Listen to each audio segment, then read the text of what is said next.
Well, hey there, how are you? It is Monday, and this is the end of week 20. This is 5 months, and this will be the last weigh-in video of my keto diet journey. Okay, so this is it.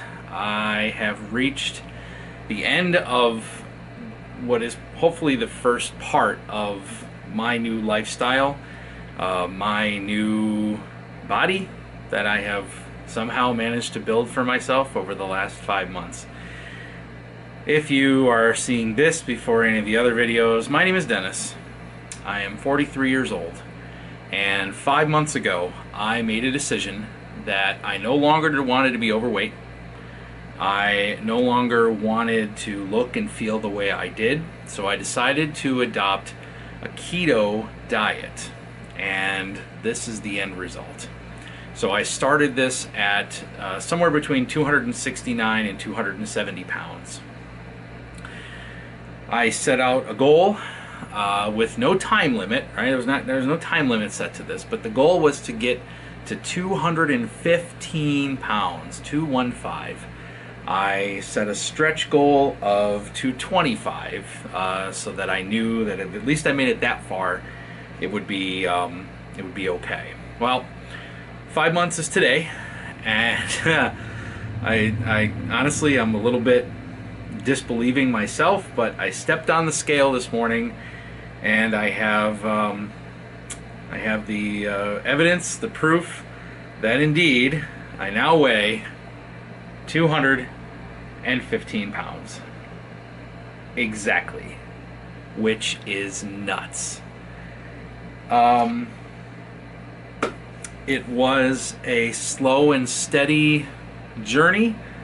It was very monitored and maintained and calculated and coached, and I've talked for weeks and weeks and weeks about all of the different tools that I used, first of which was a coach, a partner, my son, Sebastian, who, along with his own fitness and health journey, helped me through this diet journey. Is also now my exercise and gym buddy and coach to a certain degree, and he intends to kick my ass in the gym again tonight, which is fine. The number one resource, I've said it from the beginning, and I said that I would continue saying it, and I will, MyFitnessPal. If you have any intention of understanding what you're eating, how you're eating, and what it means to your physical health and frankly to your weight, if you're trying to lose weight, you need to be downloading MyFitnessPal. You need to be using the tracker. My phone is broken, yes, but you need to be, as best you can, logging the things you eat and understanding the nutrients and nutrition within those foods. That has been my tag-along. That has been my portable Bible, is this. So, MyFitnessPal. I've talked on and off for weeks about what kind of foods, the ratios. One more time, 80% fat, 15% protein, and 5% carbs. Once in a while you can hit that number pretty easily. For a while I did. Lots of times that number is tough, not because of the carbohydrates, but because of the protein. Because the ketogenic diet steers you towards more meat in general, and the more meat allows you to get more of the fat, sausage, and different types of things. But it also makes it difficult to balance out. Over the last 5 months, plenty of times that I came in at 75% fat instead of 80, 20, 25% protein instead of 15. But it's all about balance. It's all about paying attention and just realizing the impact of everything that you eat. So I'm here. I made it. I achieved my goal. And with that, I think it is time to go ahead and wind down, bring to a close this particular video series. One thing I want to note, and I'm going to show you this just for a moment here. Right now, this setting is the exact setting down to the t-shirt that I was wearing in the first video. And for God's sake, this thing looks huge on me now. Most of my clothes don't fit. I was buying a lot of 2X and 3X, and now I'm finding 1X shirts. I pulled a 1X shirt out of the storage today that I haven't worn in a year, and it was too small when I bought it. Fit great today. Oh, I'm tired. I'm sorry. It's been a long, it's only Monday. It was a long week last week. Long week. So you'll be able to see a side-by-side of when I started these videos and looked like this to what I look like now, which is this. It's crazy. It's really kind of insane that I've been able to shed 55 pounds in 5 months. And I think that if you want to go down this road, it's worth going down. I'm not a miracle worker. I'm not a nutritionist. I'm not a scientist. I'm not a doctor. I don't know what the hell I'm doing. But it might work for you. It might not. Right? Everybody's body is different. Everybody's metabolism is different. But I suggest that you seek out knowledge, you learn, you study, you talk to people who do know what they're talking about, get a range of opinions, and figure out what's going to work for you. So what happens from here for me is, yes, you can talk loud, I'll edit it out.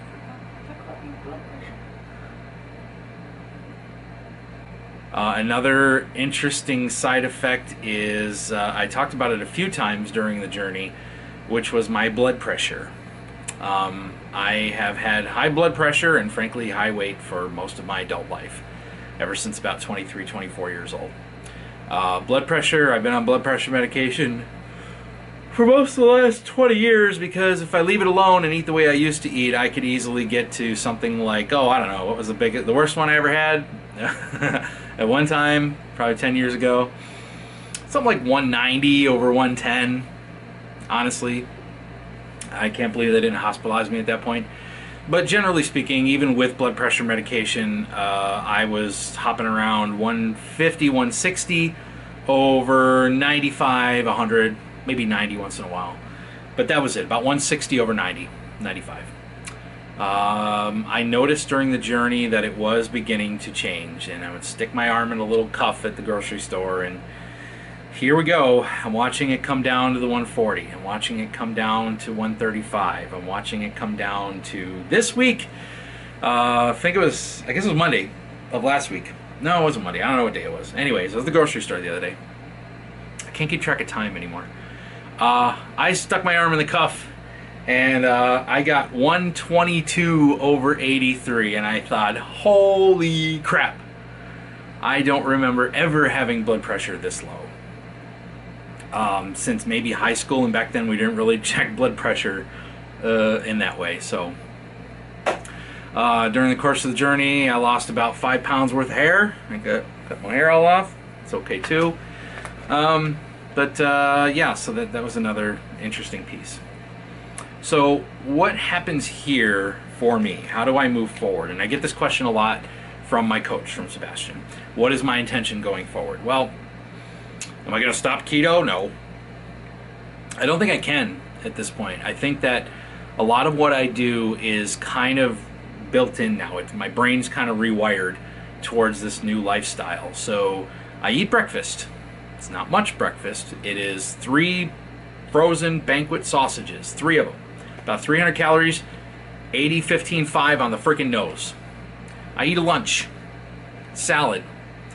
Whatever's on that salad doesn't really have carbs on it, does not at this point really have much protein on it, but has some extra virgin olive oil to make sure that I'm getting some type of food for lunch that is not weighing me down and is adding in the necessary fat to keep it going.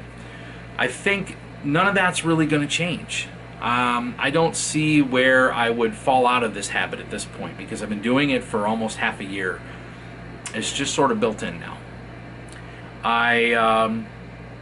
Dinner is just, yeah, it's tough because I'm feeding a family of 6 kids and 2 adults, but you know, I work around it and I always will. I don't have a desire in my life for bread. All right, I'm not missing it. I don't care about rice anymore. If I want rice, I'll have riced cauliflower and make it up into whatever version. If the kids are having mashed potatoes, I can have riced cauliflower. That's fine. Roast cauliflower has been the #1 vegetable for me for this trip, and it probably will continue to be going forward. I don't care about potatoes, but you know what? To celebrate this achievement today, when it's later in the day, by the way, it's not the morning, we had to go out, doctor's appointments and running errands, and we stopped for lunch, and I went to Five Guys, and I had one of my favorite treat meals, which is a double bacon cheeseburger with a lettuce wrap instead of a bun, right? I don't care about the bun anymore. I don't need it. I can live without it. I'm perfectly fine throwing away the bun on a fast food burger and still ending up with 80-15-5. But you know what I did? I ate a fry. I shoved my hand right in my wife's fry bag, and I ate a frickin' Five Guys French fry. And you know what? That was okay. There's nothing wrong with that.